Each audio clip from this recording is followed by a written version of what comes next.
We are living in a computer-programmed reality, and the only clue we have to it is when some variable is changed and some alteration in our reality occurs. We would have the overwhelming impression that we were reliving the present, déjà vu, perhaps in precisely the same way, hearing the same words, saying the same words. I submit that these impressions are valid and significant, and I will even say this: such an impression is a clue that at some past time point a variable was changed, reprogrammed as it were, and that because of this an alternative world branched off.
Good afternoon, and welcome to another edition of Free Association Radio. This is Robert Phoenix, and I apologize for running late today. I have been trying to get work done. It's an amazing concept, this thing called work, and with Mars in my 10th house here relocated in Austin, it is a little challenging sometimes because I got to do it. But it's in a water sign. It's in Cancer, so it fluctuates, it modulates with the mood, cardinality. How is everyone? It is Monday the 21st, and we are, boys and girls, about 2 degrees away from being in the sign of Leo. So we're going to have a Leo sun and a Leo Jupiter conjunction here very shortly. This is going to be a very interesting time for a number of reasons, but one of the things that we're going to talk about today was what took place as Jupiter went into Leo. It's important to understand that Leo is the sign of royalty. Isn't it interesting how the word sign sounds a lot like Zion?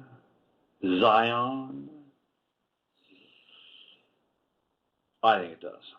But anyway, Leo is a sign of royalty. And what we saw just as Jupiter went into Leo was this massive portal opening.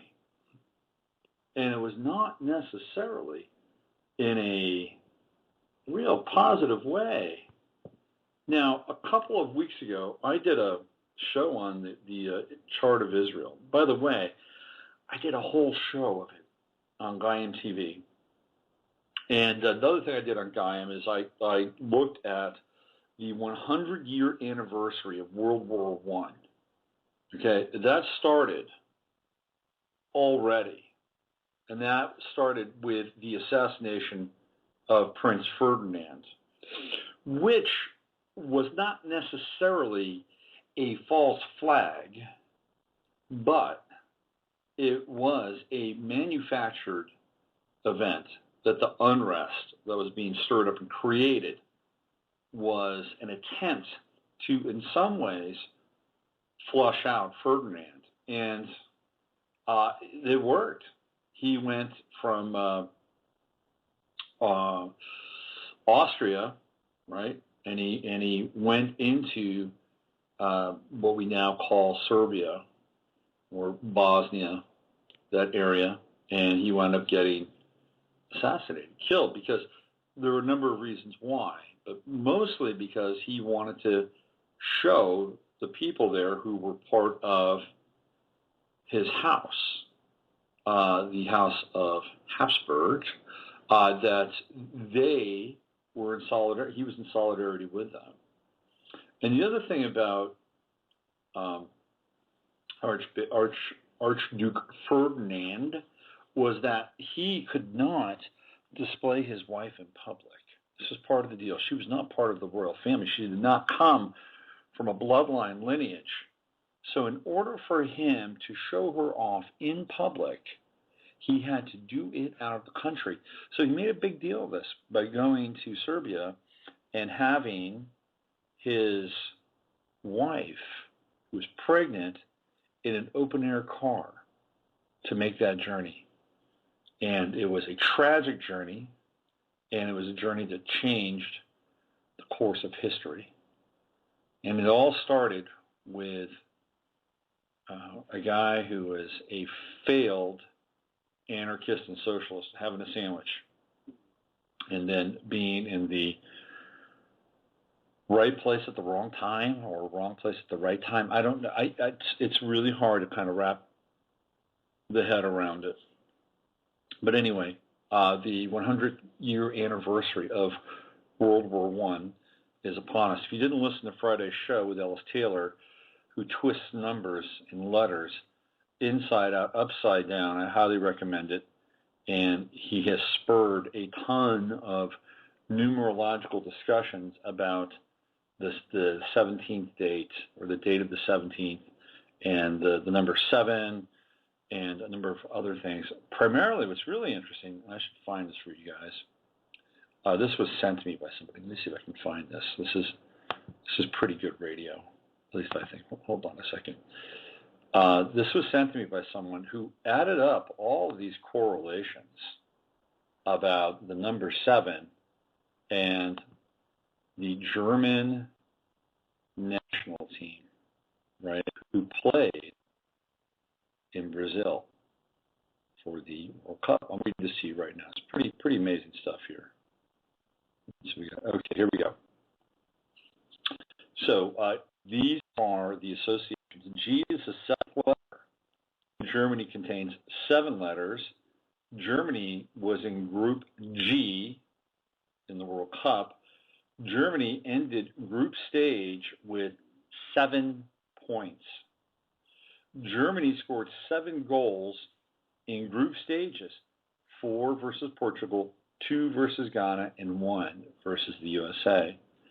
Germany scored 7 goals versus Brazil. Brazil scored 1. That's the 1-7.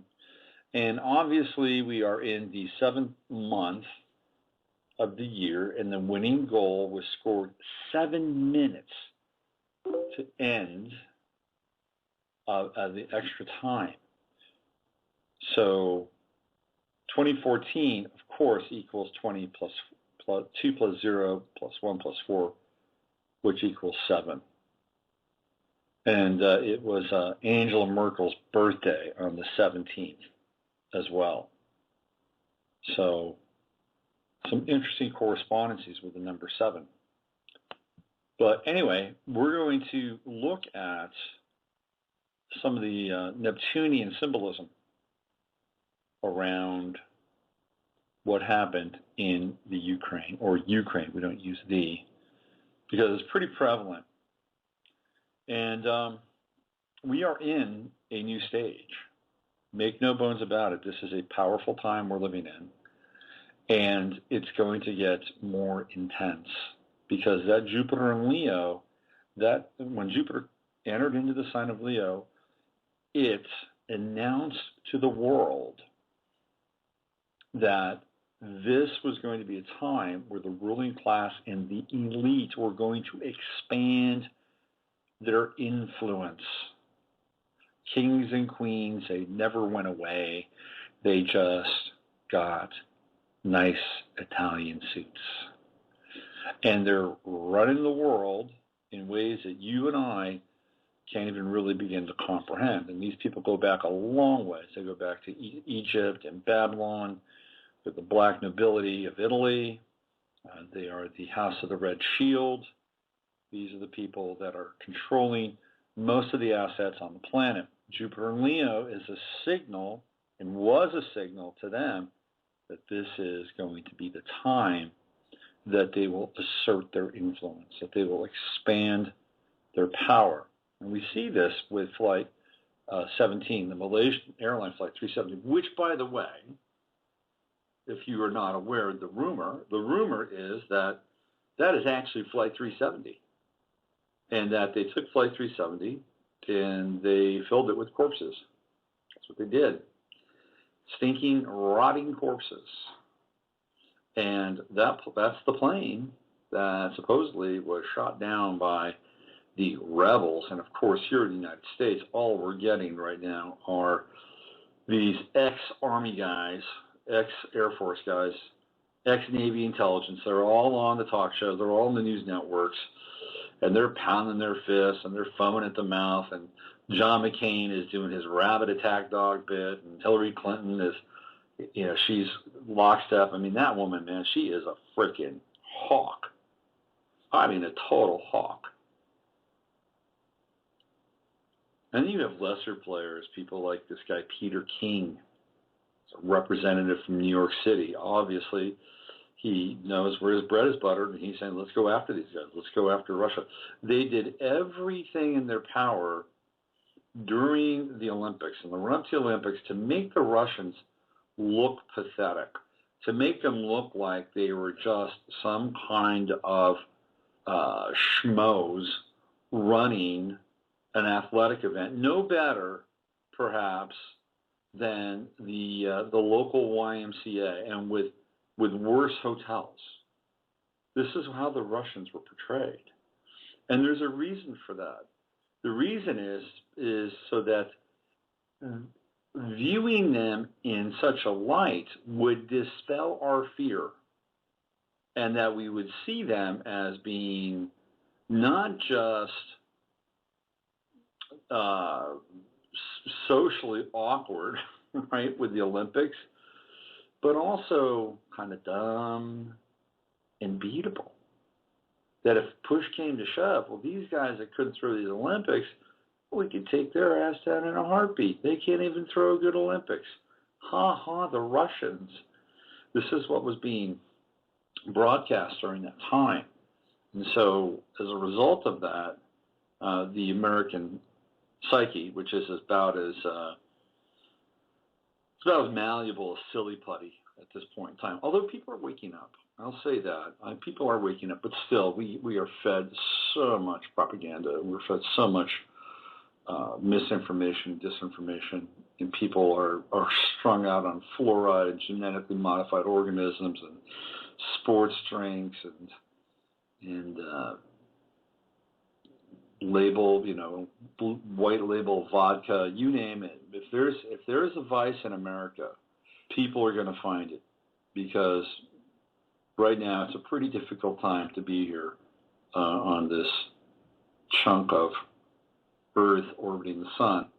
So what's happening is that there's a really strong drive to reshape people's perspectives and their consciousness around Russia and what going to war with them. Be like, walk in the park, easy. They're vile, and Putin is a klutz, and they can't throw a good Olympics, and look at us, and if you look at how the English Olympics in London were staged and performed versus the Russian Olympics, right? Completely different personification. I mean, obviously there are clues and signs in the opening ceremonies. We won't get into them right now, but in both events. But the Russian Olympics the British Olympics were, it was grand theater.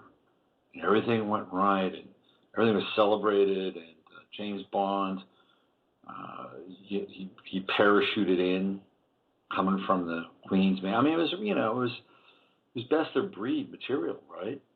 We had the great athletes and Usain Bolt and celebration of the human spirit. It was all there. And with all their freaky rituals, man. If you really follow the opening ceremonies and the closing ceremonies, freaky rituals. But anyway, you see how the two were portrayed very, very differently.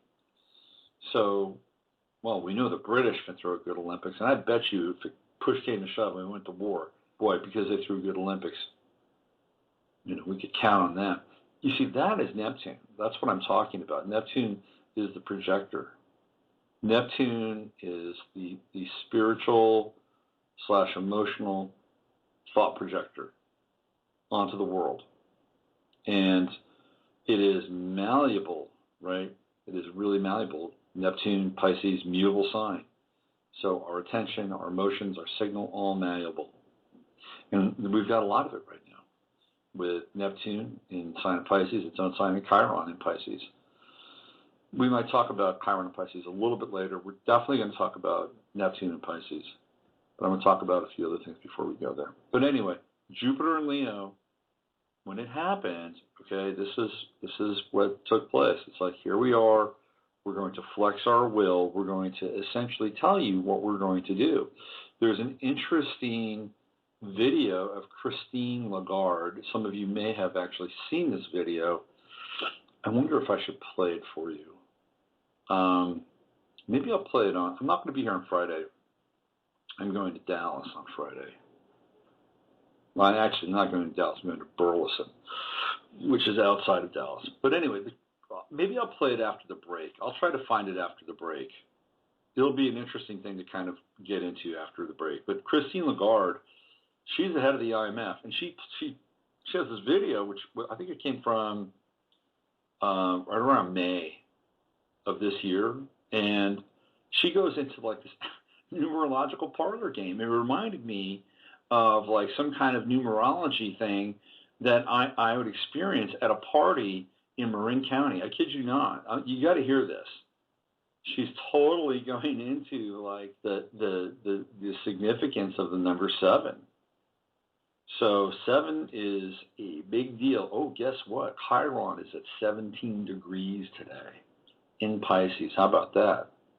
17 degrees. And right now, the time is 17:06 universal time. Whoa, hey, synchronicity. Jupiter and Leo, we also, again, with Jupiter and Leo, it's anything that Jupiter comes in contact with, it expands. So we've been witnessing now what's been taking place in Palestine with adults and obviously the children there, and with no cover. There's no shelter. There's no place to run, no place to hide. Israel has taken a boots on the ground position in Palestine, and this is concurrent, by the way, with the Israeli chart. If you look at the Israeli chart, Jupiter is now conjunct the Israeli midheaven. This is what they're going to do. They're going to say, we're going to do this. We are going to be this leonine force. We're going to expand our territory into the world at large. And if you don't like it, well, you can go, you know what? And what's happening is now there's some backlash occurring. There are now protests taking place in San Francisco and London and other parts of the world. There is some groundswell about this not being a humane thing to do. In fact, it's actually quite inhumane. So the Israelis need to watch it on some level, right? Because they push too far, and they'll push it as far as they can go. They'll say they've got this all calculated out, right? Because these guys, computer models, they're not just flying by the seat of their pants. They know that they could probably get away with reportedly around 1,100 casualties. That's my sense. And then after that, then it kicks into something else, right? And they know that they can get away with X amount of time spent because they've run the models, they've got the modules. All these things are sims, and they run the sims. Everything in the world before it's done is run through a sim. That's how they figure it out. They plug in all these variables. They plug in And I'll tell you where they get the information from. They get it from the internet, because these companies that sit in between you and the website you're going to are snatching your information all the time. And they're snatching where you're going to, they're snatching what you do, they're snatching, who you visit when you get there, and you've got a profile. Everybody's got a profile. Everybody's got a simulacra. By the way, I was watching this movie last night, and it's a Fassbender film. And it's based on a book called The Simulacron, which is a fascinating book. And I believe that the Simulacron was the inspiration for the Matrix. It's called Simulacron 3. And the author is Daniel F. Galois, Galouye, Daniel F. Galois, Simulacron 3. It is I'd never heard of this book before, and I had not heard of Fassbender's film. It's called World on a Wire, and it was actually a series that German television shot. And they turned it, now you can actually watch the film. I think you can watch it on, I'm not sure if you can watch it on Amazon. I saw it last night in Turner Classic Movies. 5 hours. It's amazing to sit down and watch a 5-hour film. Incredible. And the whole idea to Simulacron 3 is that there are people who are programming this internet sort of simulacra cyber-based reality. And they're programming it, and some of these people have their doubles inside of the simulacra. And it's very fascinating because one of the guys who is actually the simulacra of the guy that's running the program, he's waking up inside the program. So you can see where the comparison to the Matrix is. So what's actually occurring here in some ways is that there is a simulacra of every single one of us. And that simulacra is, in some ways, very close to being your straw man. Like when we get into like sovereign law and common law, natural law, Bank of London, capitalized, name, contracts, all that stuff, consent. When we get into that material, there's a thing called the straw man, which is your fiction. It's your fictional character. It's been created for you by the City of London, the Corporation of London. So you, through your birth certificate and the name that was given to you, you are a fiction. So it's your straw man, right? If you want to be free, theoretically, you destroy the fiction. You destroy the straw man. There's ways to go about doing that. But then once you get into that, then you have to understand and navigate reality with this knowledge. And so you become aware of the fact that language is spells, and if you go into court, or you use a certain string of letters with all lowercase words. It's like a code that can't be broken by the Crown City of London. I mean, all this stuff, right? That's a straw man. But there's a virtual straw man as well. So when we think about the straw man, we think about it in terms of sovereign representation. But there's a virtual straw man. The virtual straw man is based on everything you do. Everything you do. Your hopes, wishes, desires, connections, it's all there. And the NSA and Verint and all these other companies are just scooping it up. And you've got these other companies sitting in between everything, right? They're sitting in between all your cookies and all your experiences. By the way, I have a cookie crusher, and I use it on Firefox. And it's not going to keep you out of the invasive clutches of the NSA, but it will basically erase most of your footprint, so that there is less of your straw man to hang a hat on. So we have the straw man. It's in the virtual realm. And you know what? You exist as a straw man, as that person in a mainframe somewhere. You do. You exist there. And what happens is that you become part of a kind of a collective set of intelligent response or semi-intelligent or unintelligent. You become a unit, a response unit in this massive simulacra where it's all factored in, how people will react, how people will share information, what they'll do, the whole 9 yards. And so you are a part of that experience, believe it or not. So when they run these sims, they're running the sims not just based on numbers, they're running these sims based on massive amounts of data and massive amounts of potential outcome. Potential outcome. And the potential outcome is all based on where you've been, who you talk to, what you talk about, what you buy. It's all factored in there. So in this movie, Simulacron 3, the main character wakes up inside of the program. It's a fascinating movie. I highly recommend it. There was another film called The 13th Floor, which some of you may be more familiar with, and that was made in 1999. World on a Wire, 1973, Fassbender. Great filmmaker. So here we are.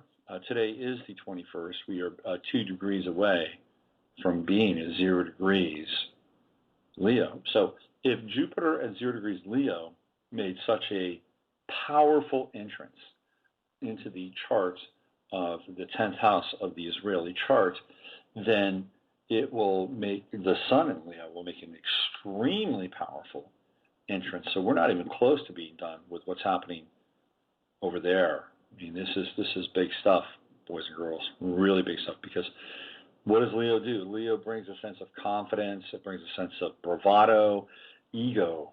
It is probably the most egoic sign of all the signs, maybe the most narcissistic.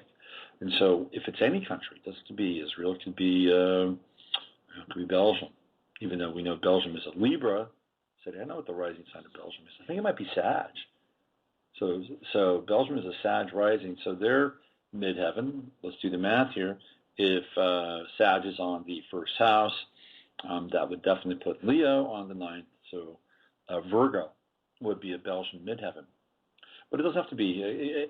Any country with a Leo midheaven at this point in time will experience that. And there are some others.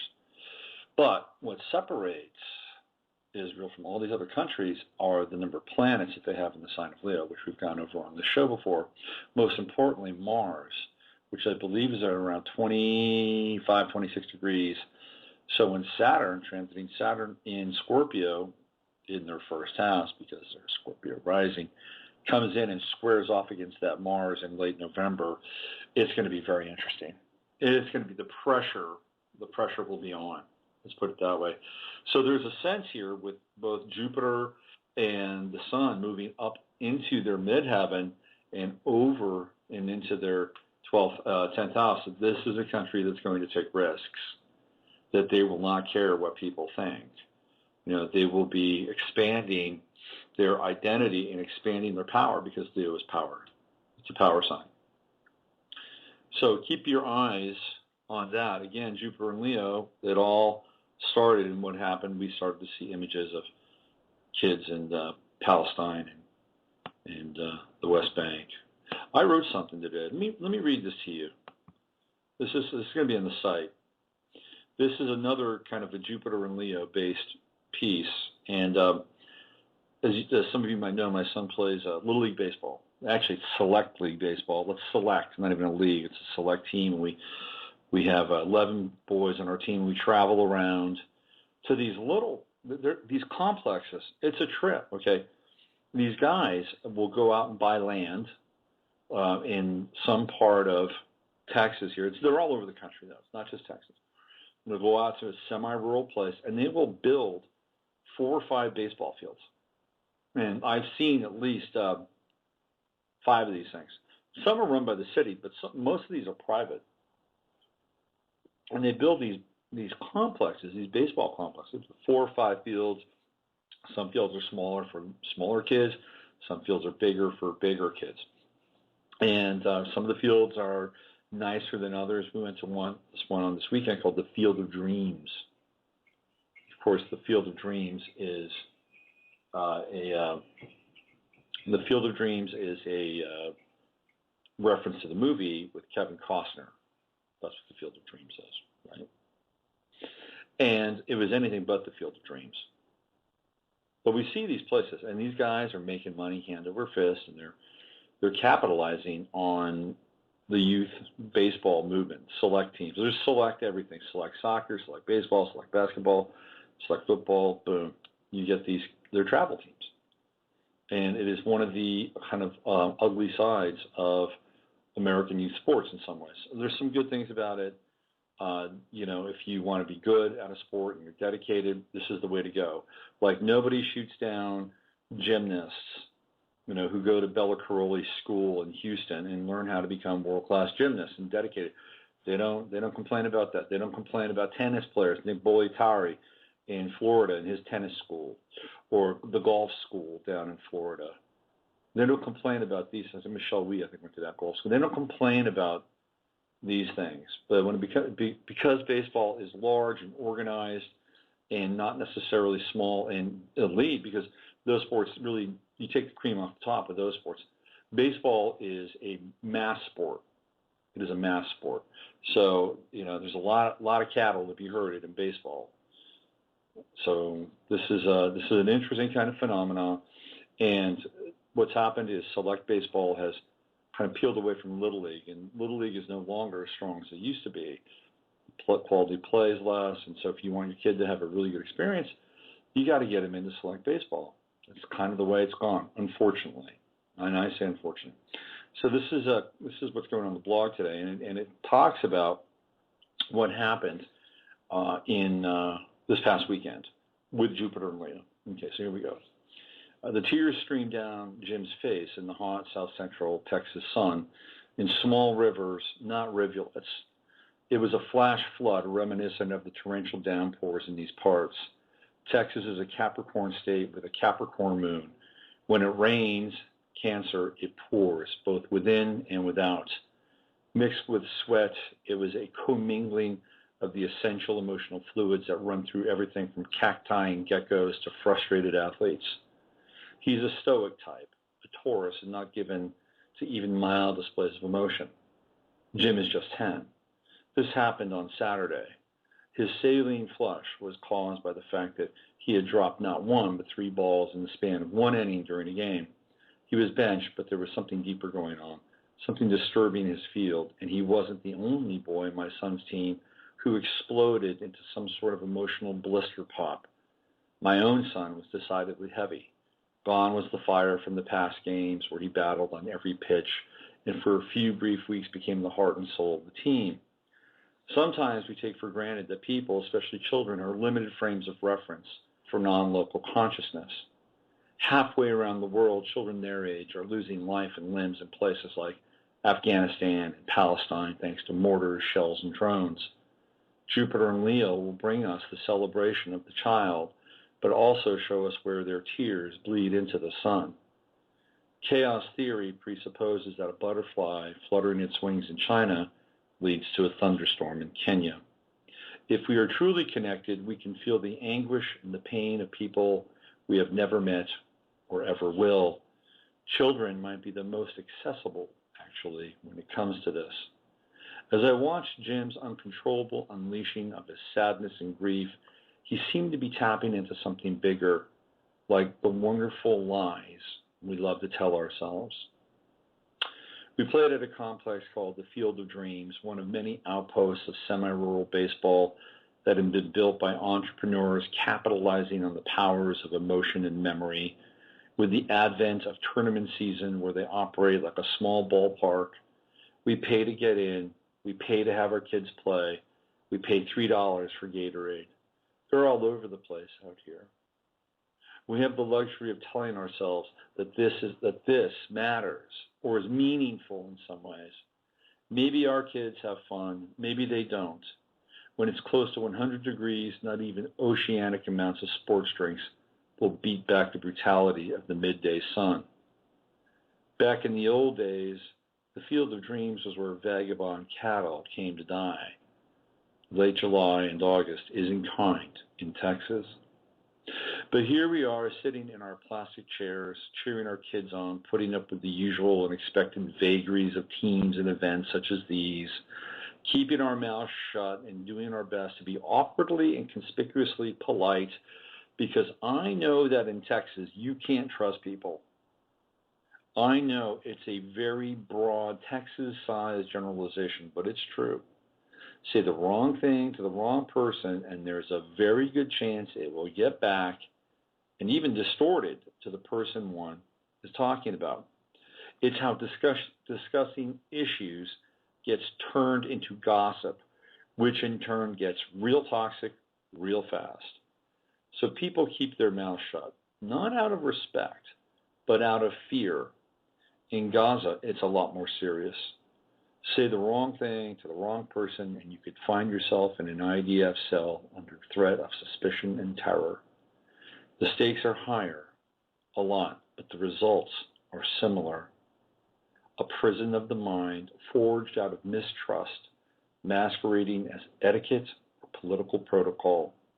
Whatever the case, as the Field of Dreams AstroTurf is a simulacra for the agrarian age of America, a synthetic splotch of geometry and proportion, it is also a replicant of what once was and never will be again, our innocence lost and repackaged as a network of polymers that are vacuumed, not cut. Our sentimentality is an obscene luxury at times, especially now. How can we celebrate our own progeny while other children not too unlike our own are being bombed back into the Stone Age?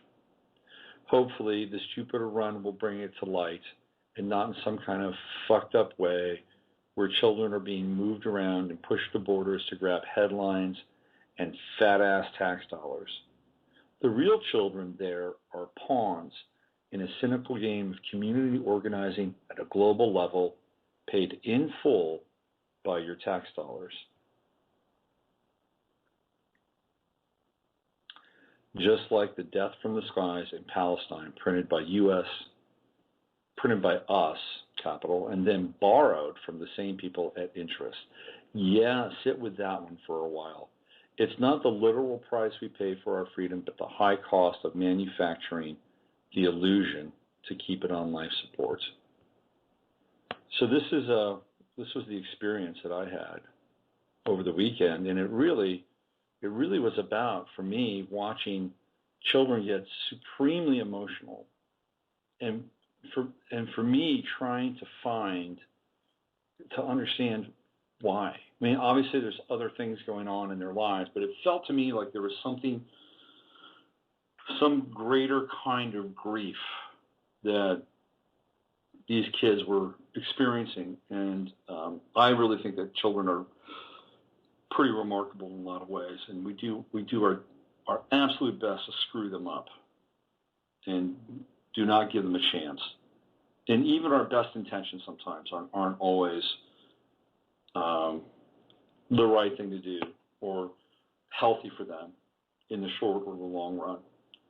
And I certainly have to look at that even in my own life. So what do we have here? We got Mercury, Cancer, 10 degrees, Venus, Cancer. A lot of Cancer there. A lot of Cancer. Venus conjunct my Mars. Hey, that's kind of nice. Mars at 27 Libra, getting ready to go into Scorpio. We're going to talk about that a little bit later. Very different energy. Very, very different energy than Mars and Libra. And look, Mars and Libra, wow. Thanks, pal. It's been fun, real fun. And then we have, of course, Saturn and Scorpio. Moving forward now, remember when Saturn gets up to like 24, 25 degrees, squaring the Israeli Mars and Leo in the 10th house, it's going to get very tense, very tense. Uranus, 16 Aries, so it is, Uranus isn't quite retrograde yet. It will be going there. It's close to the peak right now for this year. It goes back to 13 and then shoots forward in 2015, off and running, Uranus and Aries. Neptune, Pisces 7, retrograde. Pluto 11, retrograde. Back on my Saturn again. Man, this is it though. last time. Yes, I have Saturn, 11 degrees Capricorn. True node, Libra 23. It is going backwards. There was a Mars true node conjunction we had not long ago, and then Chiron 17. Interesting birthdays today. Check out some of these birthdays. We have Robin Williams. His birthday is today. Ernest Hemingway. His birthday is today. Cat Stevens. His birthday is today. Kenneth Starr, the prosecutor who really unsuccessfully went after Bill Clinton. I mean, he got the job done, right? He got him. Bill Clinton was impeached. But he was left to stay in office.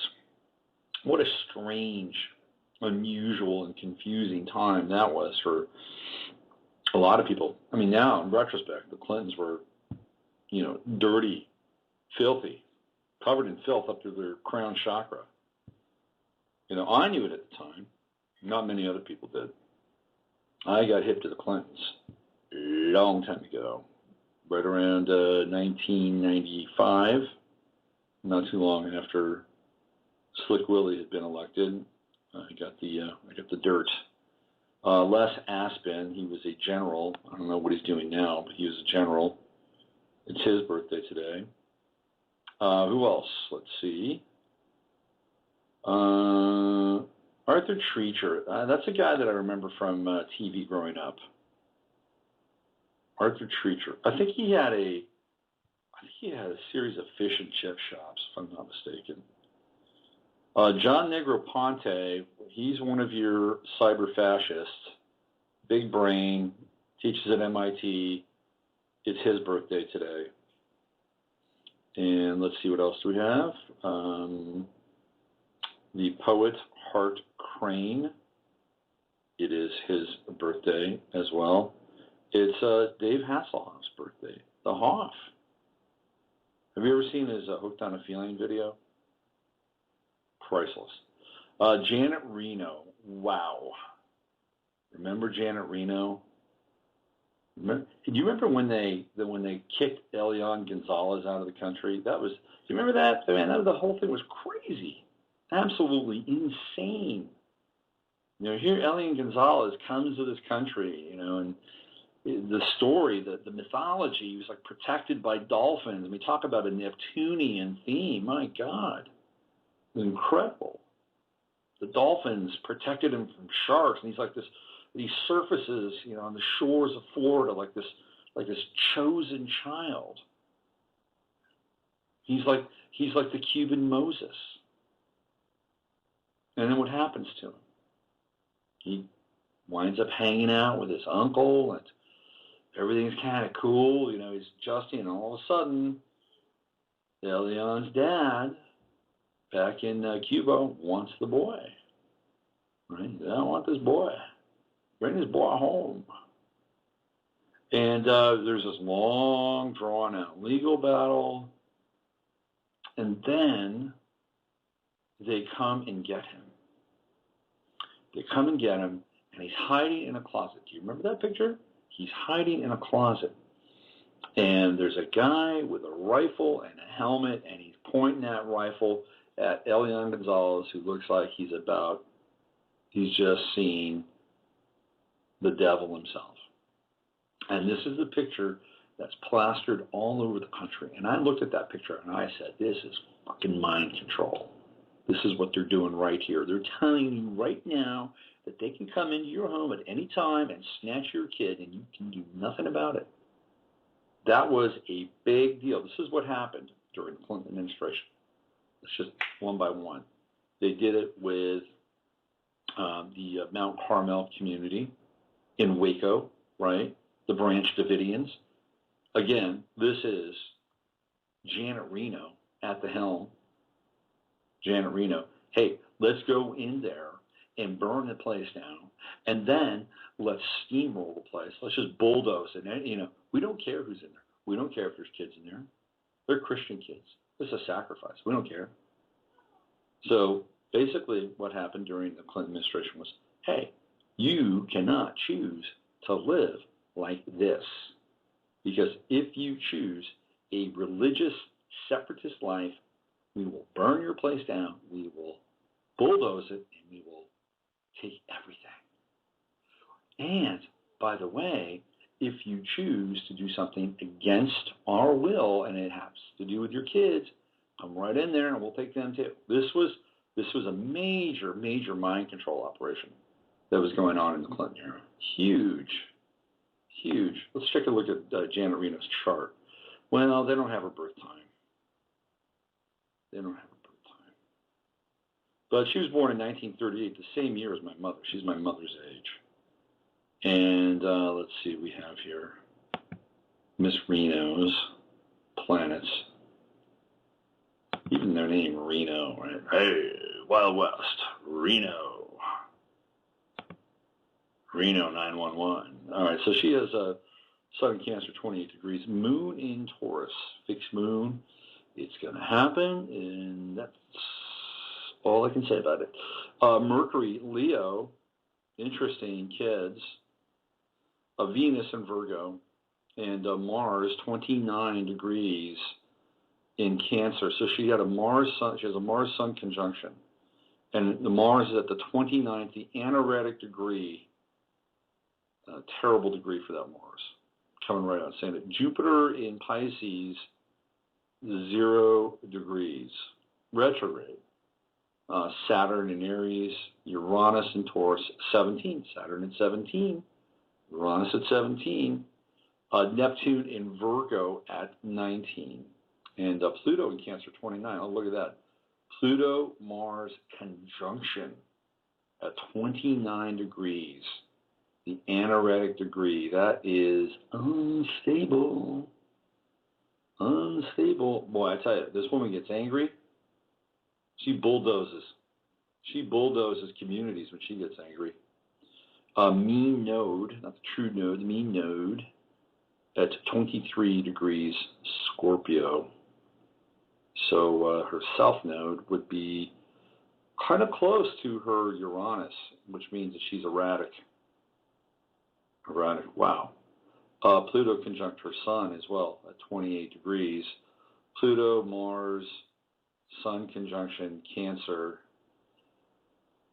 A lot of cardinal energy and unstable in Cancer. No air. She's got no air in the chart. 0 air planets. What does that mean? No objectivity. When there's no air planets in the chart, there is no objectivity. There's no perspective. Ton of water, some fire, and that fire, by the way, is a challenged fire with Saturn. It's like, it's like the male principle. It's trying hard to be a man. Saturn and Aries at times. I know there are people out there, Saturn and Aries. In this case, that's my sense. And Mercury in the sign of Leo. So she's got a Saturn-Mercury trine. So she works long and hard at figuring out ways to steamroll and bulldoze communities and snatch kids at rifle point. Where is she now? Where is this woman? So anyway, that is her chart. And anything else about her chart which is significant? Where's Neptune? What's Neptune? Neptune is trining. She's got a Neptune trine to Uranus. That's generational. Neptune moon trine. One would hope that with a Neptune moon trine that she could be open to some kind of compassion, forgiveness, and redemption. So that's Janet Reno's chart. There's a lot of really interesting people today. So we have Janet Reno and Les Aspin, both of whom I believe were connected to the Clinton administration. I know Reno was. And then also Hemingway. I've told my story about Hemingway initiating me into astral projection. I've talked about that before on the show. And then it's also the birthday of Kim Fowley. And Kim Fowley, there's another complex character. He is really complex. They actually have a time for Kim. Kim Fowley was I believe Kim Fowley was a handler. I think that's what his real role is. And he was essentially the handler for the Runaways, Joan Jett, Sherry and Marie Currie, Lita Ford. He was the guy that started the band. Jailbait, that's what the Runaways were. Fowley is Cancer, obviously. Sun conjunct Pluto. And what else we got going on here? Mercury and Libra. He could be charming. He's actually pretty funny, but he's kind of a nasty guy. Mars, 29 degrees in Capricorn. I would love for Kim Fowley and Janet Reno to hang out, just to see those totally anoretic, opposite Mars in action. I'd like to have a reality show with Janet Reno and Kim Fowley. That would be good. That would be good TV. Really good TV. Set them up, put them in a house on Sunset Strip, and let's see what happens. Let's watch those anoretic Mars, opposite Mars, go at each other. It could be really interesting. He's got Saturn 0 degrees in Taurus. It's a very interesting placement for Saturn. And Kim Fowley only has one planet in air, the Moon. That's it. Moon and Libra. Everything else, it's all water, earth, air. So the lack of air between Kim Fowley and Janet Reno can be quite interesting. All right. I don't think the Discovery Channel is going to do that anytime soon, although I might pay to watch that. Is there anybody else today? Oh, yeah, we talked about Hemingway. It's his birthday as well. Hemingway, interesting guy for sure. He definitely brought me into the realm of out-of-body experience. Maybe I'll talk about that on the other side of the break, which is going to happen. You're listening to the 11th House Radio. I'm Robert Phoenix. We're going to do some live readings in the last half hour of the show. So why don't I play a little bit of music? And, somebody's on there waiting for a reading. Hey, 518, hang in there. I love doing live readings for people. I'm into it. I'm totally into it. Just hang on there. You've been on there for 12 minutes and 58 seconds. I'll make it worth your time. In fact, what I'm going to do is I'm going to move it up. I'm going to play some music. I'm going to get right to you. I'm going to do a reading for you, and then we're going to talk a little bit about some of the other stuff going on astrologically. All right, what do I want to play? Let's see. Let me try to find something that you guys haven't heard in a while, but you will like. Why don't I play? I'm going to play this one again. This is Master Kong. Master Kong. He's from Cambodia, and this is from a compilation that the band, the LA band, there's an LA theme going on here. The hipster LA band, Dengue Fever, put together. The song is called Kong Nai. Kong Nai. And this is Master Kong. I'm Robert Phoenix, and this is 11th House Radio.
That is Kong Nai by Master Kong. You're listening to the 11th House. I'm Robert Phoenix. We're going to take a live call right now. Hello there. Hello, greetings. That selection was wonderful. It relaxed me so. I love it. I love it. Oh, good. I'm glad. What's your name? I'm Dee. I'm calling from New York. Dee? Is this my Dee? I'm sorry? Oh, there's a Dee that was working with me on the show. I was wondering if this was... Oh, no. I wish. No. Okay. All right. Well, cool, Dee. Well, welcome to the show. And what can we do for you today? I was looking at I'm August 22nd, which is Leo, so maybe you can give me some insight on some things to come that's coming up for me, or what I should be doing to flow in that vibration. What year were you born in? 53. 1953. All right. Well, let's plug you into the grid, the astrological grid, and get your coordinates here. So you were born, let's see, let me just do one thing. Get back in here. We got kicked out of the site. Hold on. Where were you born? New York. New York City. Okay. We're almost there.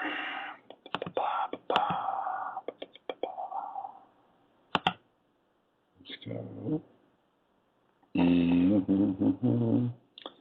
Let's see. Let's go here.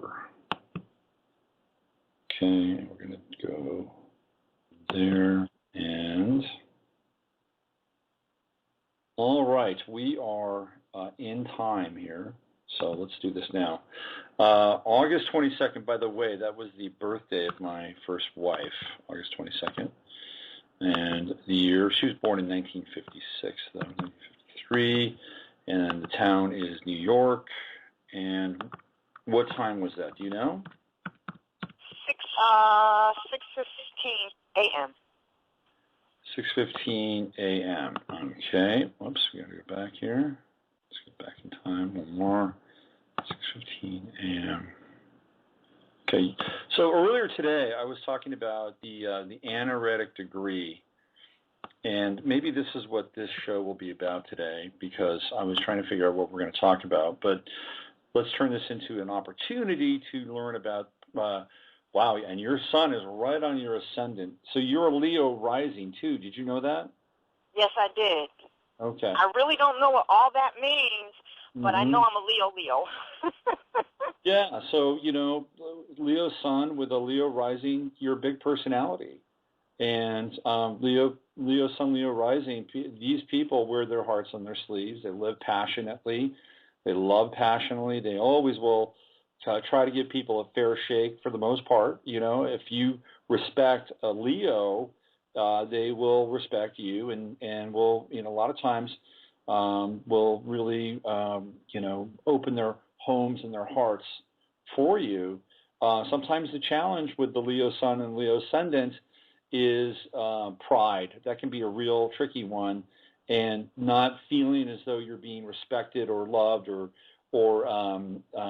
being taken seriously enough. And when that occurs, that's when we see the shadow side of Leo, the tyrannical side, which will come out. So the whole idea here is to live with your heart and live with your heart's passion and do the best that you can to show the world that you are bigger at times than situations allow themselves to. That you can get over slights, that you can be the bigger person, right? That you can be the one that's benevolent, you can be the one that's kind, and this would be the positive model of the kind of the royal Leo expression in the vibration versus the negative one, which would be the petty tyrant or somebody who, when things don't go their way or people don't show them the proper amount of respect, then they can be a little vindictive and over the top. But I love the Leo rising. I love the Leo sun.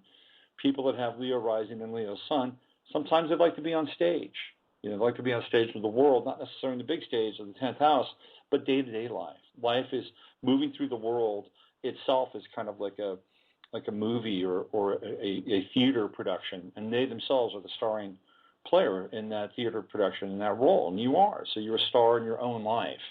And it's actually a really interesting quality to have. So big personality, theatrical. A lot of times people that have Leo on the ascendant and a Leo sun, they have really remarkable hair. There's a mane. There's something about them that is unmistakable, right?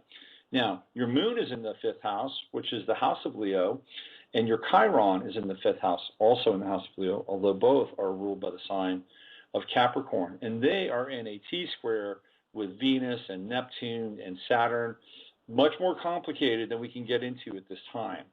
But you have kind of a secondary vibration with the moon in the house of Leo. Interesting. So it's almost like you have a Leo moon in some ways, although it's Capricorn. I like the house placement for your moon. It brings some warmth and some generosity to your Capricorn moon, which can be very officious and very disciplined, at times even stern. But the good news about a Capricorn moon is that over time, as you evolve, your emotions get softer and you wind up becoming emotionally younger while other people are starting to shut down in life. You've got a lot of really great experiences emotionally ahead of you. Let's talk about the 29th degree. It's called the anaretic degree. It is theoretically the last degree in the sign. And what happens with the anaretic degree is that there are some unusual beginnings and endings with the anaretic degree, especially endings. And I'm a 29 degree Virgo, so I can speak to this. But my ex-wife, my first wife, I've been married twice. She had a 29 degree sun in Leo, and I would see her do this quite a bit. In fact, the first time that I saw her do this was when we were living in San Francisco, and she was opening a restaurant. And she had everything. She had a relationship with this guy who built the mall. It was right downtown San Francisco. Built the mall, and he was her partner in the restaurant. And she was waiting for, all of her, office, her kitchen supply stuff and everything. And she had the programs for the computers and the ordering and the books. And she'd been trained as a pastry chef in France, and she was doing these little things called pasties or pasties, whatever you call them. They're like savory turnovers in some way. So this is what she was doing, curry and all kinds of stuff. And she got really close to the finish line. And then all of a sudden she pulled the plug. And this is a component of the 29th degree. It's getting to a place and then for whatever reason pulling back or stopping the process. And it can be quite difficult for other people around them to experience. So this 29th degree is tricky. Now, the reason why is because the energy of the sign has almost fizzled out at 29 degrees. There's hardly anything left. And the momentum is to go to the next sign, 0 degrees, which in your case would be Virgo. So here's the tricky part, right? Because also your first house is Virgo. And what we know about the first house, we know about the ascendant, that's how we interact with the world. And so the world sees us, and it's what we become more and more over time because we're constantly interacting with the world. So lucky for you, you're a Leo sun and you're a Leo ascendant, so you're going to be Leo from your first to your last breath. That's the way it's going to evolve. But what's tricky about it is that Virgo has a very different energy than Leo. Virgo is about service. Virgo is not about being in the limelight. It's not about leading. It's not about living from the heart in a lot of ways. Virgo is about, hey, let me be a bit player here. Let me be a role player. Let me do something else. Let me assist. Very interesting. Barack Obama, who theoretically is a Leo, is part of a generation that has Pluto and Virgo.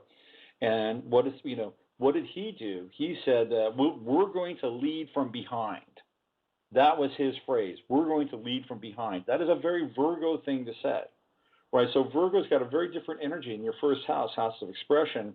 That's where that is. So you're kind of here in some ways to get into this service mode, to help, to heal. And sometimes these service role jobs can be anything but from clerical jobs to accounting jobs to food preparation jobs. Sometimes it's dental assisting, or sometimes it's healing. It could be a massage therapist or somebody engaged in the art of helping somebody else get healthy. So that's Virgo. And that's all well and good, but you've got this Leo energy right on your cusp, which is, hey, I want to be a big deal. I want to be somebody. I want somebody to understand and know that I exist here and I shine. I've got a sun in Leo. I got an ascendant in Leo. You know, I cannot give myself over to always helping other people and not getting anything in return. I am not a Virgo yet. So you have to stay in Leo. And again, I'm just using the point of reference with my first wife. She would get into this whole service trip, and she would lose herself sometimes. And I applauded her for that, but she never completed what she wanted to do at a really big level.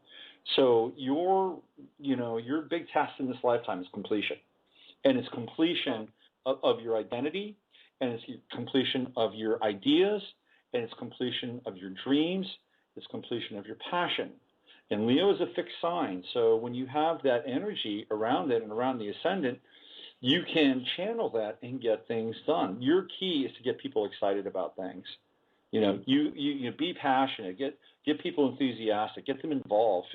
You know, have fun, be playful, be joyful. You do that, and you'll get people to follow you to the ends of the earth, right? I think you're a lot of fun to hang out with. So you do that, and you'll get people. They'll do anything for you.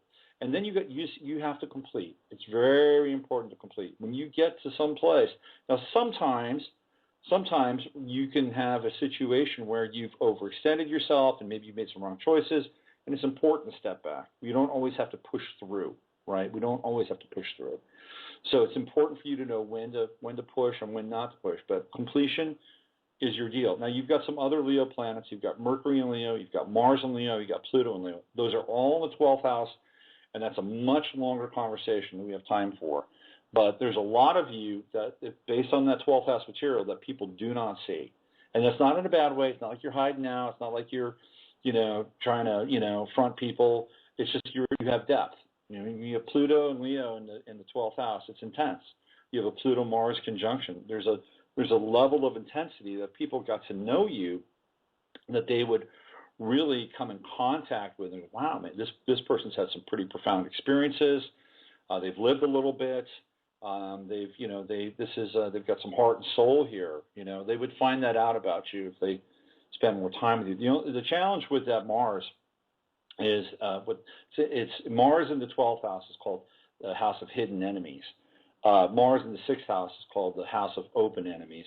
So when you have Mars in the 12th house, you kind of got to watch your back a little bit. You got to make sure that you keep your friends close and your enemies closer, as they say. But Mars in the 12th house theoretically is about regeneration, especially conjunct Pluto. And again, it's a much longer conversation, but you just make sure that your interactions with people are as open, and you can't help it sometimes. People are people, right? And I know people have Mars in their 12th house, and they do fine. It's kind of an old definition of Mars in the 12th house, but still, it actually it works. My father had Mars and Scorpio in my 12th house, and I had to deal with his anger issues.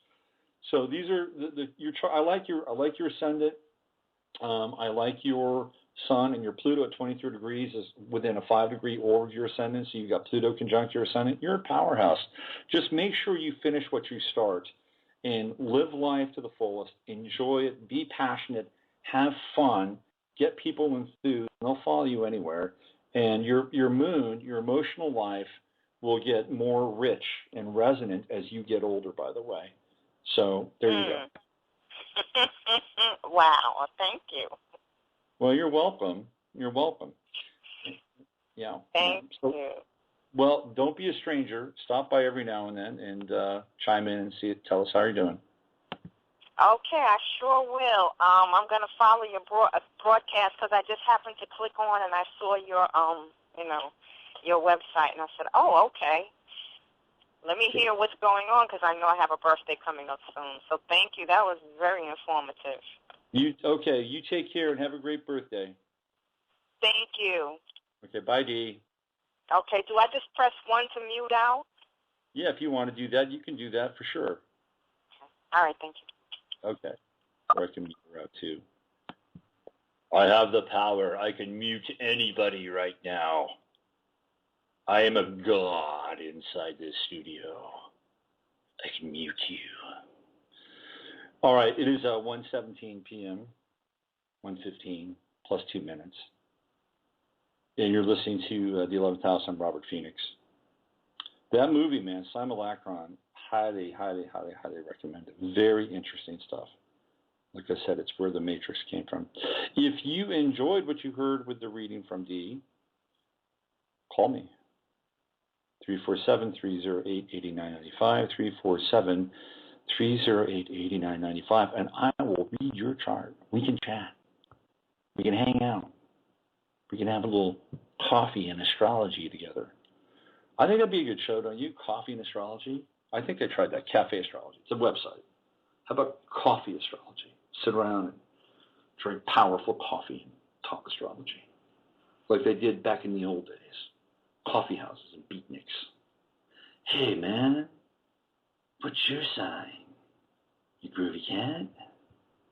Let's find out whose sign this person belongs to. Hello there.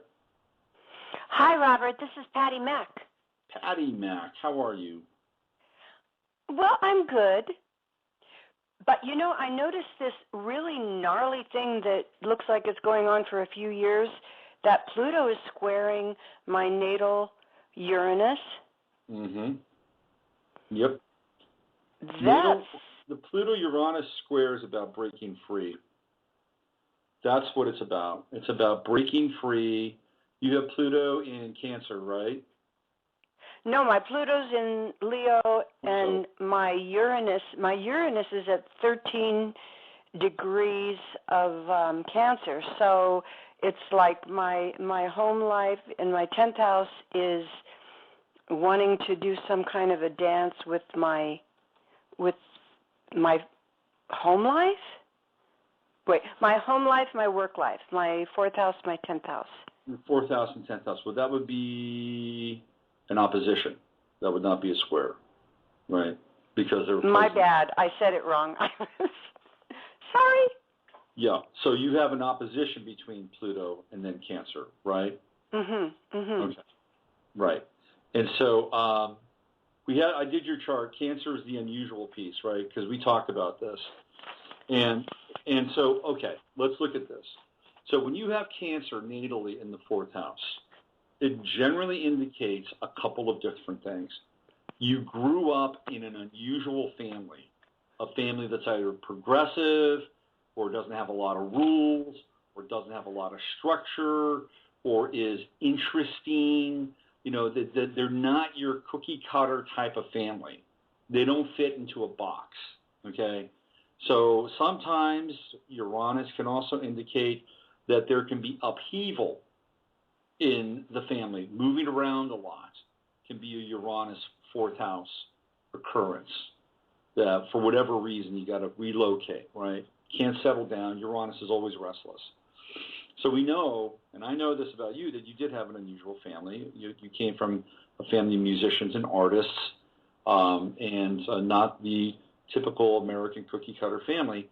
Now, when we look at the opposition between Cancer and Pluto, Pluto is, if it's in your 10th house, and your Pluto is in Leo, right? So here's how this works. The goal and the challenge is to bring the energy of that Cancerian upbringing, your roots, up into the 10th house. That is the lifelong goal. So everything that you learned and experienced in your home, growing up as a kid, with your mom and your dad, you would theoretically want to bring that and all that you experienced up to the 10th house so that you could transform your vocation or the given vocation that you would be in. I'll give you an example. Let's say, for instance, and I know this about you a little bit. Let's say, for instance, that your parents pioneered a new form of dance technique, like learning dance or something along those lines. And they did. Okay. There you go. So you would learn it in the home, right? And then your role would be to take that thing and bring it up to the 10th house and then bring it to the world and then transform how people would do something like that.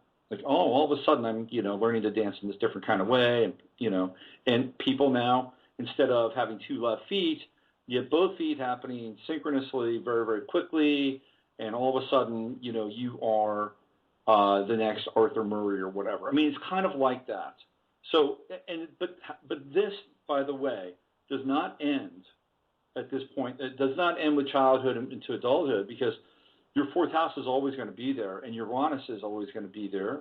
I mean, you've got the progress chart, and you're going to see other things, but your home theoretically should be a laboratory of sorts, that you would test things out continually throughout life, and that whatever you would figure out, you would then bring out to the world. For instance, I know kind of what you're doing now. You're in the beauty business, and you're in skincare, and you're doing all these interesting things. So you would set your home up in some ways as kind of a laboratory. Well, what happens if I do this? Or what happens if I do this? And I bring some people over here and I experiment on this. Oh, gee, look what I've just discovered. I've discovered this new thing that will help people retain moisture in their skin 50% longer. Let's just say that, all right? Now all of a sudden you go, I got to take this to the world. I've got to transform the world in some way, but it has to be creative, because you have Leo. What's up in your 10th house, Leo, right? Is that what it is? 10th house? Nothing is there. Nothing is there. Except right now, right now Pluto's transiting Pluto's there. Okay, right. So transiting Pluto would almost demand that you do that now. Okay, like there's no time like the present with transiting Pluto. With the upbringing for the skills and other things that you learned in your home life with Uranus, that you would still need to bring into the 10th house, right? So it doesn't mean that Pluto is going to mess with my home. No, I don't think so. I mean, theoretically, one could look at it from that perspective, that it would. But if it did transform your home, right? And let's try to take fear out of the equation. If it did transform your home, it would only transform your home to the extent that it needed to be. Does that make sense? Because you would have to kind of, let's say let's go further. Let's say you really are into this beauty thing, and you do want to create a laboratory. You do want to create something more than just a place to, cook your meals and go to sleep at night and shower and watch cable TV on. You want to turn it into something. So yeah, it could mess with your home in that way, but it would mess with your home in a good way. I mean, let's look at how we can be proactive with Pluto to some extent. So that's what I think. And so, you're coming to your purpose. With Capricorn on the midheaven, you're coming to your purpose, and you're coming to your purpose at this point in time. Generally speaking, if somebody has a Capricorn midheaven or Saturn in their 10th house, they come to their realization and purpose later in life. And with Pluto there, what happens is that Pluto demands that you do it. You can't hold it off any longer. And so I don't think the opposition is terrible. That's my take. Maybe if you wanted to, somebody could say, "Oh, you're going to lose your house because the government is going to repossess it." They're going to, because Pluto is government, right? Capricorn is government. So Pluto, Capricorn, 10th house, they're going to come in, Uranus in Cancer, unstable, boom, gone, right? Now, what reality do you want to live with? Do you want to live with that reality, or do you want to live with the reality that, hey, I can innovate in my home and I can transform my vocation and my career? And if you or even doing the studies in my home, right? Right, studies, whatever it is that you're going to do, but it's got to be innovative, right? You're taking it, you're creating a sense of innovation, and then you bring it to the world. You're going to be transforming, how people do that thing, whatever it is you're down in the 4th house, right? And so I would rather live with that in some ways than living in fear that somebody's going to mess with my home. And if somebody's going to mess with your home, then you just have to deal with it, right? I mean, that's the way it is. It's like, I know that I've got Pluto on my Saturn in my 2nd house, and trust me, it's been interesting. So you have choices. What are your choices? Do you want to go with the dream? You want to roll with the potential energy, and be mindful of things that can happen, of course, or do you want to have a sense of apprehension and fear that the worst could occur? I would probably lean towards the former versus the latter, because it's always better to move forward in some ways than to hang back and see if something terrible is going to take place. That's my take.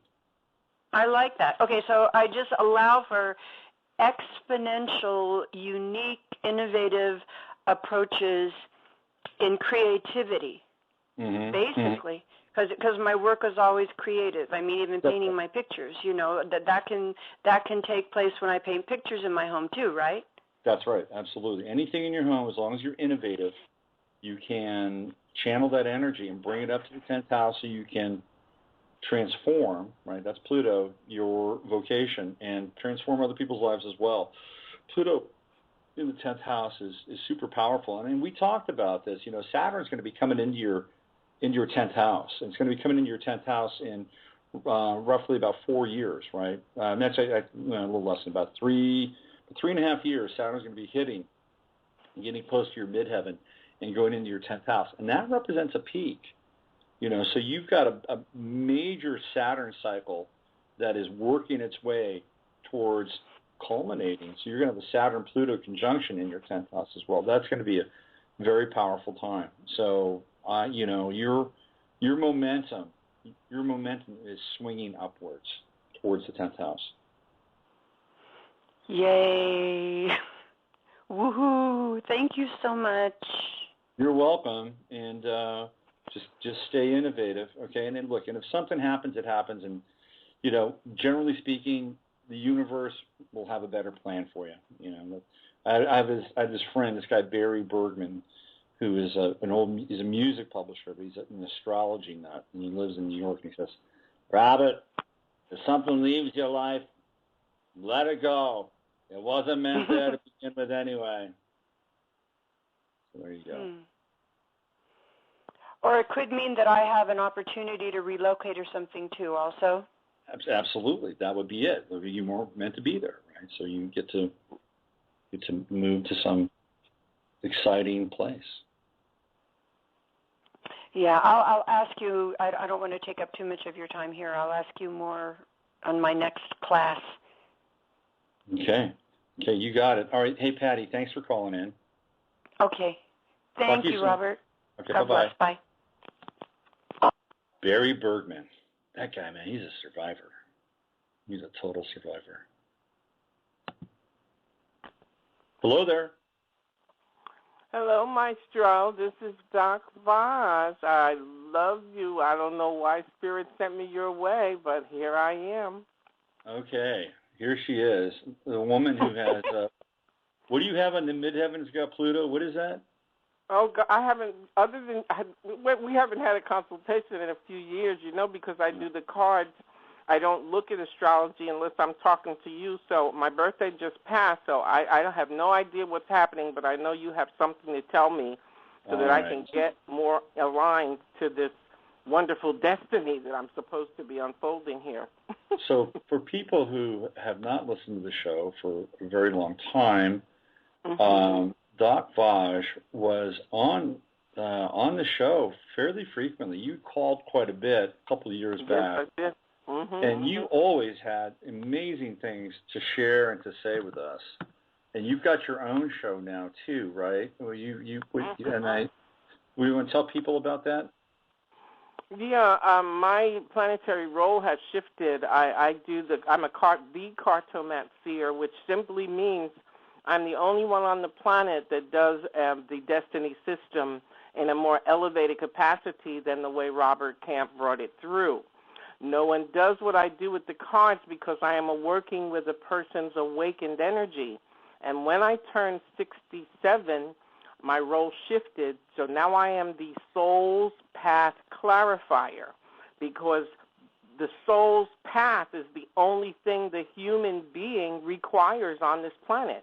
And it involves astrology, numerology, the soul, because you are not your mind, your body, your spirit. You are immortal essence here in mortal form, and the soul only deals with your history.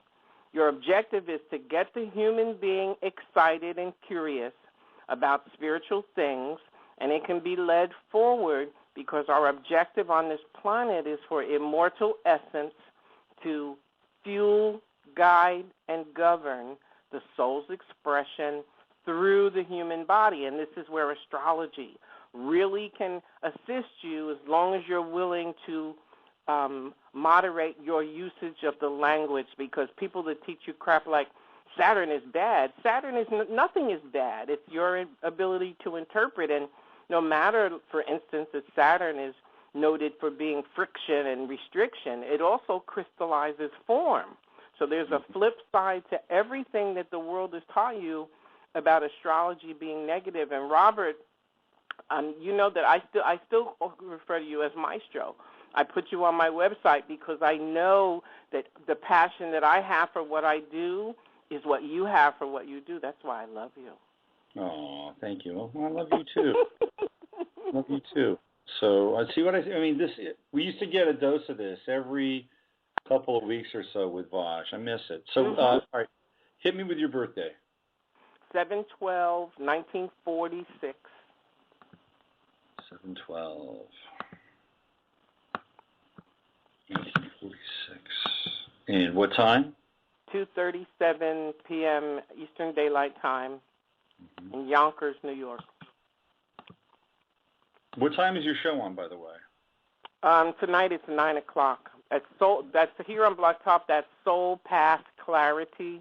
My website is soulpathclarity.biz, and I'm doing call-ins, but we're not doing the freebie thing. Free does not work for me because this is a seed time and harvest planet. Other than authentic astrologers and authentic mystics, all of this other free crap that you people sit and hope someone's going to direct you in the right way, as you see, it doesn't work. You know, the free idea is for you to get a good sample of what it is we can do for you so that when you're ready to invest in yourself, we're at the top of your list. And I hope Robert is at the top of one list and I'll be at the top of another after you get exposed to what it is Spirit does through me for you. See, now that is spoken like somebody who has Mercury right in their midheaven, in Leo. Authoritative, right? I mean, there you go. You've got, I remembered your chart, Pluto and Leo in the midheaven. So midheaven 12 degrees, Pluto and Leo 10 degrees, coming out of the ninth house, the house of the teacher, which you, by the way, also have Saturn and the Sun in. So based on your chart, you're well qualified to share knowledge with people. And by the way, your knowledge sharing happens, again, we talked about this with Patty Mack, Saturn means later in life, right? When you reach the ripened age where wisdom is not something that you have to collate and put together, but is really embodied, that is when you do your best work, and it's coming. Your best work is coming. Now, Scorpio, Saturn is Scorpio. Now, you've got that Scorpio ascendant at 5 degrees. Saturn is moving through your first house, 16 degrees right now. Guess what? Wow. By the end of the year, you're going to have a Saturn-Saturn trine. Right now, Saturn is trining your sun. And you can get an incredible amount of work done with a Saturn-Sun trine. So how this works is, ninth house, big picture, get to see it. See the whole thing, right? One big macrocosmic pattern. And then with Saturn in the first house, you are able to bring that knowledge, that experience down from the ninth and into the first, and then you work, you create that form that you're talking about with Saturn in the first house. Saturn in the first house is about discipline. It's about paring away non-essentials, especially in Scorpio, right? And now you're bringing that wisdom. You're here with that Saturn. You're creating form and structure that is also going to ignite and light your sun up in the ninth house, but also Saturn. So you're going to this summer and fall to the end of the year. And now Saturn does go back into Scorpio next year. It goes, I think, back to 28 or something like that, 28, 27. So you're going to have Saturn dancing around your natal Saturn for probably close to a year. All right. Good. Very productive time for you. Highly thank you. Highly productive. Now let's talk Jupiter. Jupiter is getting really close to your Pluto. I mean, you're going to have Jupiter on your Pluto within the next 6 weeks. All right. Let's get exact. Let's get an exact date for you here, because this is big news.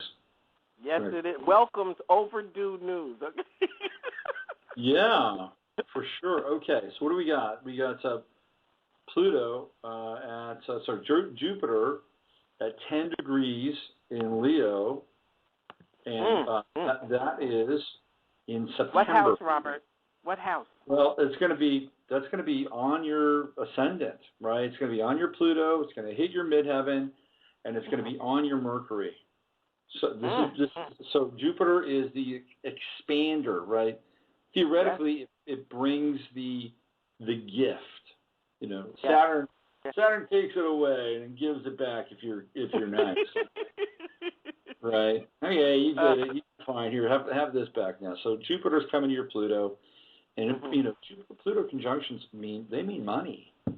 Money. Yes, thank God. I'm overdue, Robert. I'm overdue. If I were you, and you've probably already gone down this path anyway, but if I were you, with that Jupiter on the midheaven, I would try to broadcast this thing as far and wide as possible. I get like community TV, right? I get community TV, but I think the thing for you is, and how do I say this in a way that is beneficial? But you never tell me anything that's not beneficial, because I don't sit and wait on the dark side. I'm always looking for the positive, because, like you told the other caller, we have a choice. Yeah, I'm just trying to parse the language in a way that is meaningful, right? I think for you to get to the place where you really are tapping into this Jupiter-Pluto, Jupiter-Mercury piece, which is coming, and certainly Saturn trine, it has to do with location. Like in real estate, it's location, location, location. Yes. You've got to find the right location for what you do. All right, and when I say location, it doesn't always have to be a physical location. It could be a location that is related to a certain demographic of people who are willing to support your work, right? Well, that is apropos. That is perfect, because Blog Talk, I've been on here 6 years. I've had 6 channels, all metaphysics. Was approached by Voice America a couple of years ago, but you need a nice fat pocketbook to do this. But we're talking about a 13-week pilot, 1 broadcast a week, but I don't do anything but show up. All of their technical teams do the website, everything, and they are the biggest metaphysical radio broadcast in the world. And I'm getting a call back from them tomorrow, because I've been hungry. Yeah, I've been hungry, because when you know that you're bringing light, you're bearing light, your heart is in it, and it's not ego, and it's not that, your serviceability comes from the masses being able to hear you and feel you, and then out of those tens of thousands will come to your website. Out of the thousands, hundreds will think about it, and out of the hundreds, you'll get business. And we're talking about events, not one-on-one stuff. So that's good news. Thank you very much. I really needed to hear that. Thank you. Well, let me just throw this at you too. I think you need to focus your work on women. Women, relationships. Really? Yeah, I'm telling you. I'm telling you, because you have Venus in the 10th house, which is relationships. Before the public, that's my place. So it's about more, it's about the heart, right? So you capitalize that 10th house for Venus, and it trines your moon in the 2nd, which is emotions, right? Emotions, 2nd house. That's a Taurus house. That's a money house. That's what I'm talking about. That is your demographic, and your material should be tailored towards that, because these are people that will want your service, even at a high level, at a level that they're willing to pay for. Yes. So money is not their issue. They want their stuff fixed. Yeah, these are the people that will respond to you, and this this is going to be the broadest demographic, right? The broadest demographic. It will transcend color. It will transcend, perhaps religious affiliation, whatever that thing is, you want the spectrum possible, and it's going to be women because of Venus and the Moon. You do that, and you will do well. You will do well. Okay, can I ask you a question? Yeah. That's relative to you, because even though I do women and I get it, most women do a bunch of talking, Robert. They talk about stuff. I mean, at the level of life I've been being groomed, I've been groomed for what you're talking about. But for me, it is, my magic has always been with men. I did a broadcast the other night. I had 3 men call in for a card reading.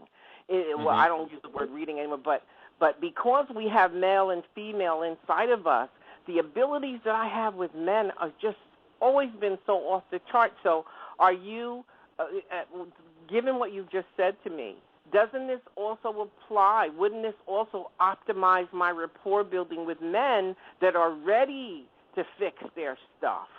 That could be, for sure. I mean, you've got Gemini on your 8th house, right? And that's where your true node is, and that's where your Uranus is. And Gemini, represents sort of, both sexes, right? Okay. So the answer to your question would be yes. Your true node and Uranus are, especially Uranus is in trine with your Mercury. So you've got a great mind. You've got a really kind of exquisite mind here with a Uranus trine to Mercury with Uranus in the 8th house. One of the things that's going to be interesting is transiting Uranus is, I think it moves back to, 13? It's going to move back to 13. So it's going to be in trine with your midheaven.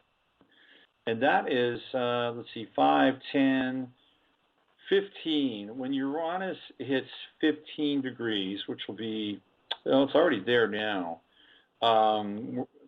16 degrees. When it gets past 16 degrees, it's going to be taking up residence in your 6th house, which is unusual work. It's like, and that's, and it's in the house of Aries, so that's male energy. So, if you're feeling that, then run with that. I was just reading your chart based on this Venus Moon stuff here, which is, I think, really powerful.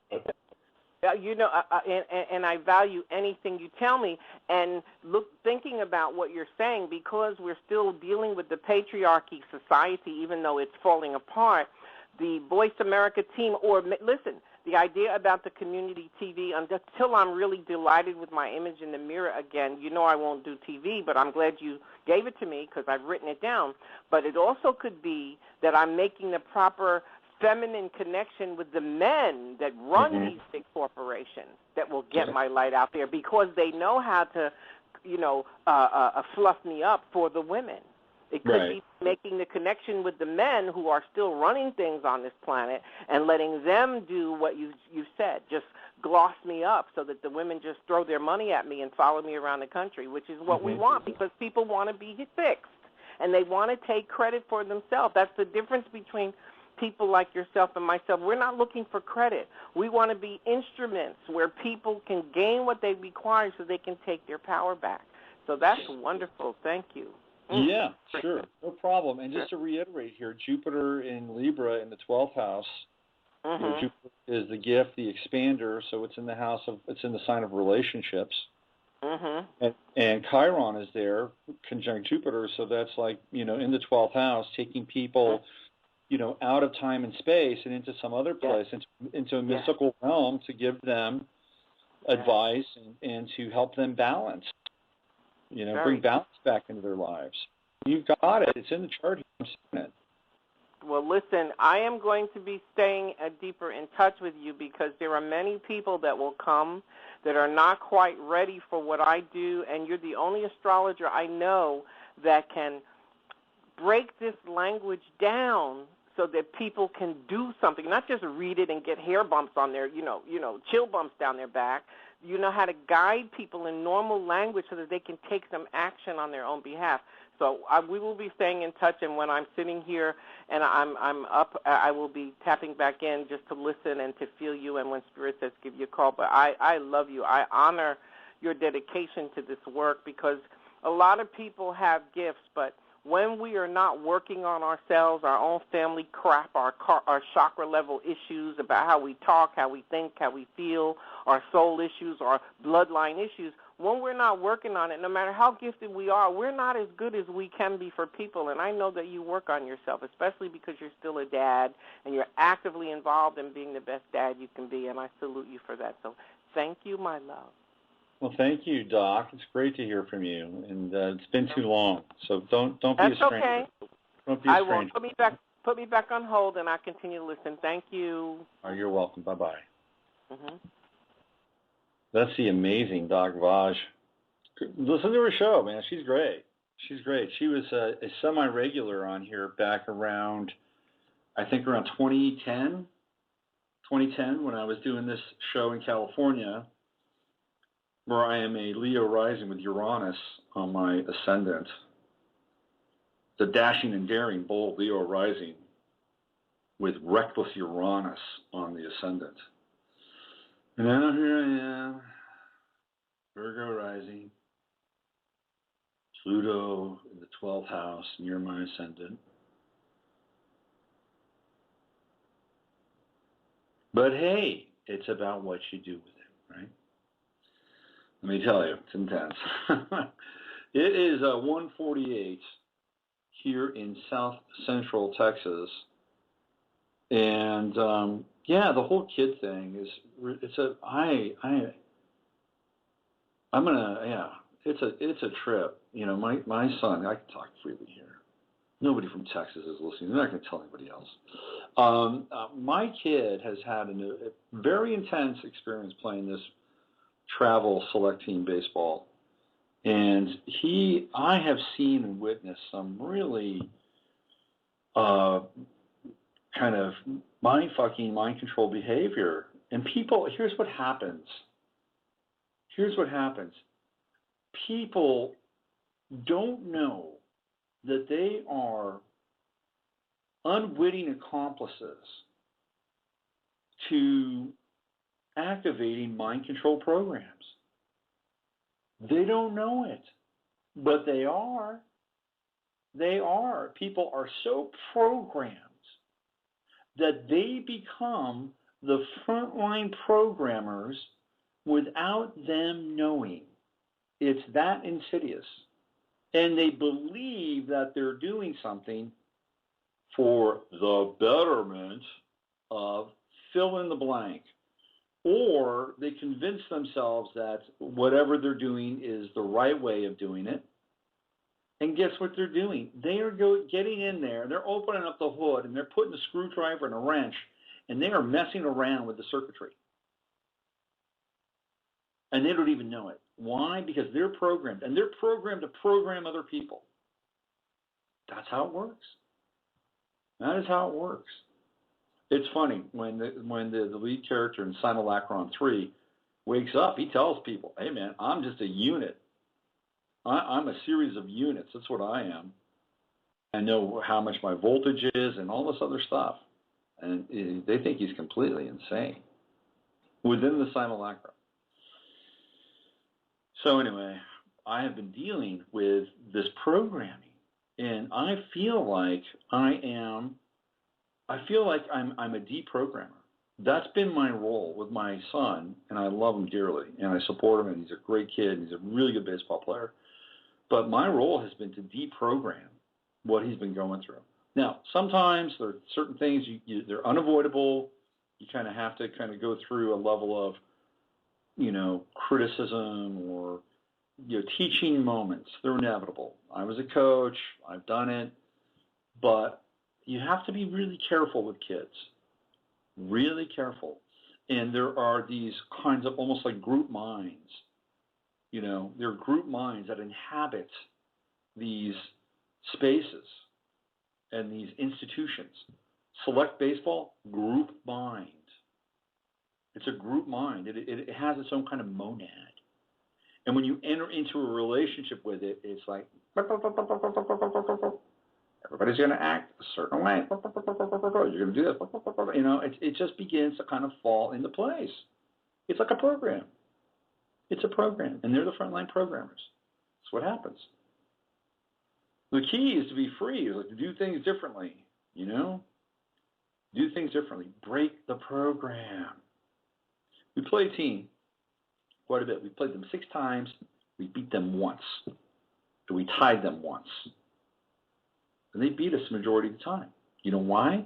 Because the guy who manages that team does it in a way where he is actually conscious. He's a pretty conscious guy. It's no wonder his team wins. You're listening to the 11th House. I'm Robert Phoenix, and I'm rambling on about select baseball. But you understand what I'm saying? People are the frontline programmers for the program. You don't have to be programmed by television, although it happens. You don't have to be programmed by schools, although it happens, or religion, although it happens. It's people. It's people. And where it gets really heavy is when we give them consent. We give them consent. And for each of us, we have to understand where that is. That's right. Let's see. Let's do a little housekeeping here. I'm going to have my new post up on my site. If you didn't listen to it earlier, I'll have it on my site today. And what else? Henrik Palmgren is going to be on my Friday show, and that's going to happen on the 1st of August, which is interesting because that is my late father's birthday. And what's also interesting is Henrik is from a place called Gothenburg, and it's in Sweden, and that is where my mother's ancestors come from. They came from Gothenburg to Long Island. So that's where Henrik lives, and we're doing the show on my late father's birthday, August 1st, same birthday as Jerry Garcia, by the way. And it's going to be an interesting show. It will be a controversial show, I guarantee you. You may not agree with what Henrik has to say or what I may share with you in relation to Henrik. Henrik and I may not necessarily agree on some things, but I have a feeling we're going to agree on more things than not. So I highly recommend you listen to this show. It will be provocative. It will challenge you. And we're going to try to find some interesting touch points and some interesting ways of looking at our positions and bringing them into the world in a way that can be inclusive and empowering for everyone, hopefully. And if not, well, then we'll figure something else out. I'm going to be on another radio show, Higher Side Chats. I think that's this week. I have to figure out the time, but I think it's this week. Higher Side Chats, look it up, another good radio show. A fellow by the name of Greg out of San Diego. And I'll be on his show this week. And in October, I'll be traveling to Virginia Beach to be part of an astrological conference that True Purpose Inc. and my buddy Guy Wagner is throwing. I'm going to put up a banner on my site. So if you want to go get away to Virginia Beach in October, late October, might be an interesting thing to do. You can go to this conference and you can visit ARE, check ARE out. Of course, that's the Casey Institute, and have a good time of it. I'll be there. I'll be speaking. I'll be giving 2 talks. One is on Saturn and Sagittarius and what it has in store for us. And Saturn will just about be ready to go into Sagittarius a little bit after I get there, end of November. And I'm also going to be giving a speech on this whole Neptune thing, which, by the way, I did not get to today, and it has to do with the Batman trilogy by Christopher Nolan and the Piscean and Neptunian imagery in both Batman films. Some of you are already familiar with this, but I'm sure we'll have updates as well because, if you looked at the insignia for Malaysia Airlines, it is a trident.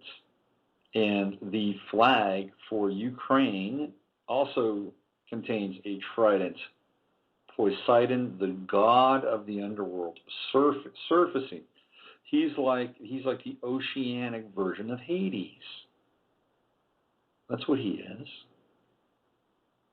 But he gets to hang out with mermaids. So that's pretty cool.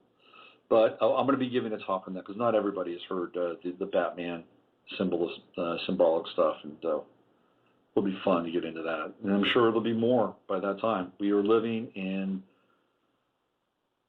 intense, transformational, and life-changing times, and some of it can be very scary for many people. I had a little chat with Ellis after Friday's show, and we kind of got into it a little bit, and we both agreed that we are really on the precipice of a major global conflagration. This is what they're gunning for right now. And he said to me, but you know what? It ain't over till it's over, mate. And he meant that. It wasn't as if he was putting it out there as some kind of, catchy New Age placebo. He really meant it. And it was great to hear that from him in that moment. And it's not. It's not. It is not. So if you feel like you're boxed in or the world is oppressive and events are foreboding, just remember there is the potential for transformation and change. You've got to stay open. You have to stay open. You have to stay open. You can't panic. Don't panic. You stay open, you'll be okay. That's really the lesson here. Speaking of which, we're done for today. So you know what that means. Stay open. Keep your... my God. I forgot my own sign-off mantra. It is a sign of my advancing age. Keep your head open to discern what's real. Keep your heart open to stay open to what's possible. So you've been listening to the 11th House. I'm Robert Phoenix. Thank you for joining me. Let's play a little bit of Tessa Dick's a dearly departed husband and soulmate, Philip K. Dick. I'll see you next Monday for the 11th House. We'll be off this Friday. We'll be in baseball land. This is Robert Phoenix. We are living in a computer-programmed reality, and the only clue we have to it is when some variable is changed and some alteration in our reality occurs.